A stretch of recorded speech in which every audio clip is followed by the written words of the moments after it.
Alrighty, here we go. Unit 2, Part 2, Political Socialization, Political Ideology. Hang on to your seats because this will be so very interesting. Don't let the words fool you. This stuff is nail biting at times. You will be that into this. So let's move forward. Let's talk political socialization first. You should already know what this is. This is how you learn what politics is. And of course, number one is always going to be the family. There's always a few weirdos out there who say family isn't the number one thing. Don't be an idiot. Yes, they are. They're your first people that you learn anything from. So your family is your first agent of socialization. Coming in close second is going to be the school systems. Darn the government for telling you how to think about government, right? The thing about that is the reason schools really weigh in at number two, you'll see down here in blue. The common element of political socialization in most cultures is nationalism. The government has a vested interest in helping socialize you towards politics and government.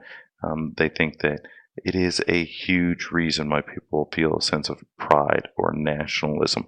So they weigh in there, right?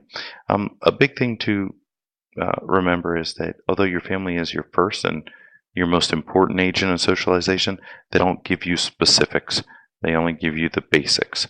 They give you the basics on how you should view or what you think or what a starting point is. A starting opinion might be on things like political parties, particular leaders like the president, other social classes or economic classes, so forth and so on, all the things that you actually run into in politics. Other agents of socialization. Of course, the government rolls in here at number two behind the family, talking about schools here. A lot of government systems, not just the US, a lot of government systems really think that schools have a primary job to socialize their citizens towards government because they want active participants in their government system. And this is very true even here locally. If you took a look at our school district's mission statement and their desires for the students, you'll see that this is exactly what they want. If you logged in to the Department of Education in the state of Florida and looked at their guidelines for American government, you would see that really what they want is a goal of theirs is to create active participants in their communities so that they can all understand government, which is my goal as a teacher too. Other agents of socialization include the media. The media is probably the fastest growing agent of socialization as more and more parents use the television as a babysitter instead of actually watching their own kids and playing with their own kids and paying attention to their own kids. They set them in front of a TV, right? Your friends have a huge part in your socialization, but not nearly as much as the media down here. The media really does shape how you gain some basic and general information and perspective on the government. One big thing about the media is that because you can pick and choose, or your parents can pick and choose for you, using the media to socialize yourself towards government is known as selective incorporation. Okay, and it's important. Your textbook actually addresses this very issue, selective incorporation.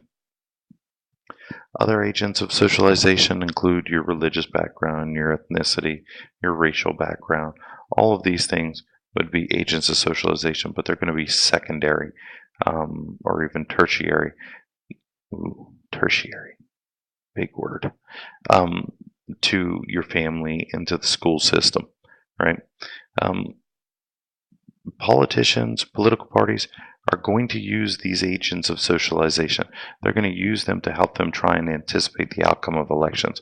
But the important thing to keep in mind here is, regardless of the impact of your socialization agent, these are all generalizations that come out of them. You don't learn specifics about government, about political parties, about the inner workings of the government system through your agents. You, as an individual, personal experience, actually come up with specifics. The big thing about using the agents of socialization to anticipate these outcomes is You have to be very careful, and political parties are real clear of this, that you don't want to end up stereotyping people. You don't want to just say, hey, all Hispanic people out there are going to be Democrats because they all came into the country illegally. That would be a bad idea. I'm not illegal, and I'm Hispanic. So don't make those stereotypes and those very broad generalizations. Come back and bite you in the rear end. Just a quick rundown here on this slide of some of the agents of socialization as far as politics are concerned. 1 and 2 are always going to be family and school. The rest of these are personal, which one has a greater impact on you. Big things to remember about agents of socialization is that they help you form your ideology, your basic beliefs, or your set of values about government. When you're young, the age you're at now, seniors in high school, you're open to change. As you get older, you're going to become more stable. It just seems depressing that you're going to be more stable than now. That's what responsibility is, right? One thing that won't change from your childhood to your adulthood is your core values. If you think abortion is wrong now as a child, as a senior in high school, sorry, not a child, but as a young adult, if you view real big issues like abortion as bad, abortion is bad, you're not going to change as you get older because it's really a part of who you are as an individual. There's no amount of time or other agents that are really going to change that. It's rare. Let's put it that way. You change your ideas and your beliefs as you get older, mainly because you get more perspective on life. You're going to gain more detail. And as you gain more detail about certain topics and you experience new things in life, your agents of socialization and the generalizations that they taught you are going to help you form your own ideology. So your political ideology, unfortunately for you, doesn't exist yet. You don't have enough experience and you don't have enough information. Give yourself a few years. You'll start to form your own political ideology. For right now, you're little robots, you're little clones, you're exactly what I want you to be. And this is subliminal message time. Vote Lugo. You are just clones, right? So, big thing here, as you move forward, you're going to find this out, and this is important. You'll see this plays into political ideology. In general, most of America is uninformed. They don't even know who their congressional candidates are in the House of Representatives. And people know even less about specific examples. For instance, in 2004, people didn't know who this great man William Rehnquist was, and he was the Chief Justice of the Supreme Court, for crying out loud. These ideas really show how well socialization is or isn't working in our society. Are you part of the 15%? Do you know who your congressional candidate is, who's our representative for our area? Not everyone is uninformed or uninterested. These people back here, this 15% that know the names, not everybody is as interested as them. They're a little less interested. About 25% of the public is actually interested in politics most of the time, which means that they're actually paying attention, which speaks back to the agents of socialization. Obviously, in those family systems and those school systems where those people are from, what happens is they did a fairly decent job in keeping the people's attention and giving them good generalizations that have stuck with them for a while. This is important. Do not forget this. About 25% of the people actually pay attention. Only 25%, but it's still a good chunk.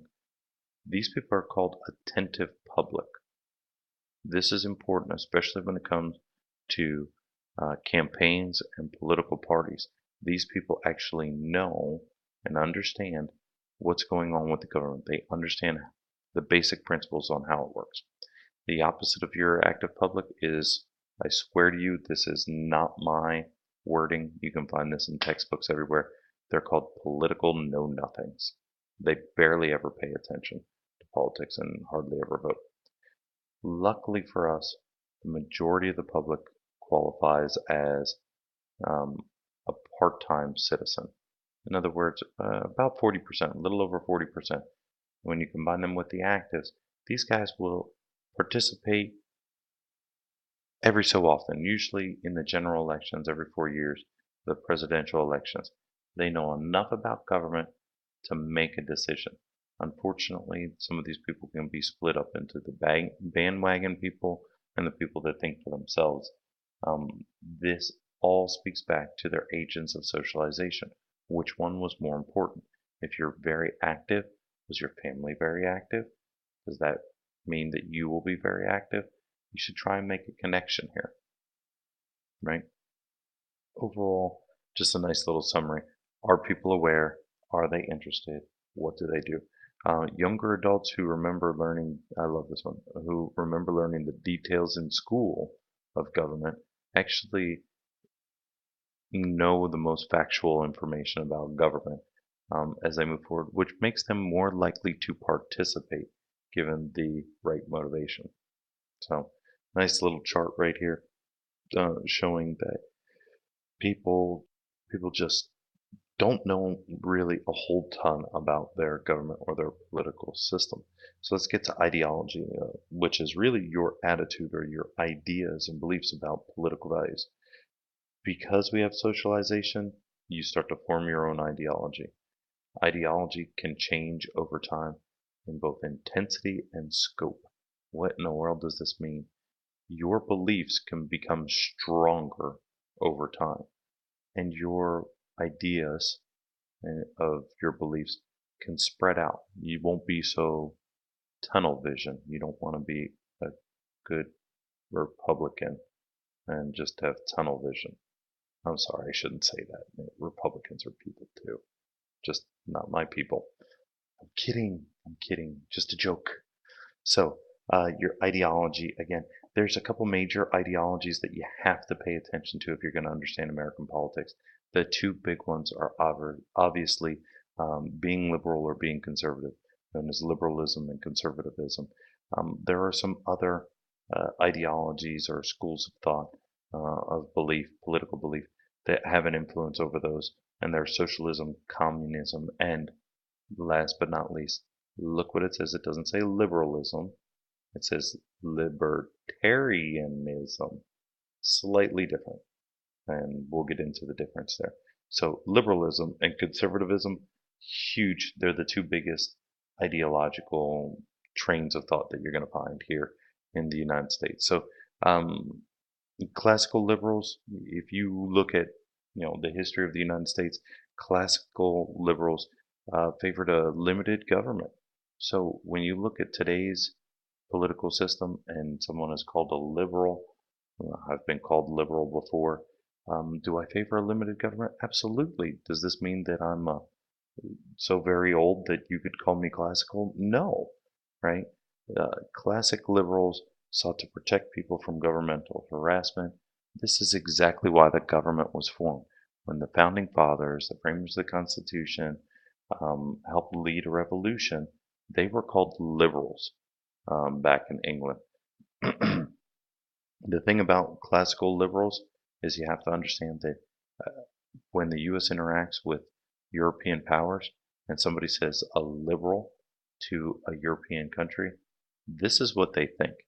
So this is what really this is part of something in our government system that separates us from other democracies around the world. You'll see my senseless rambling will make sense as we move forward in the class.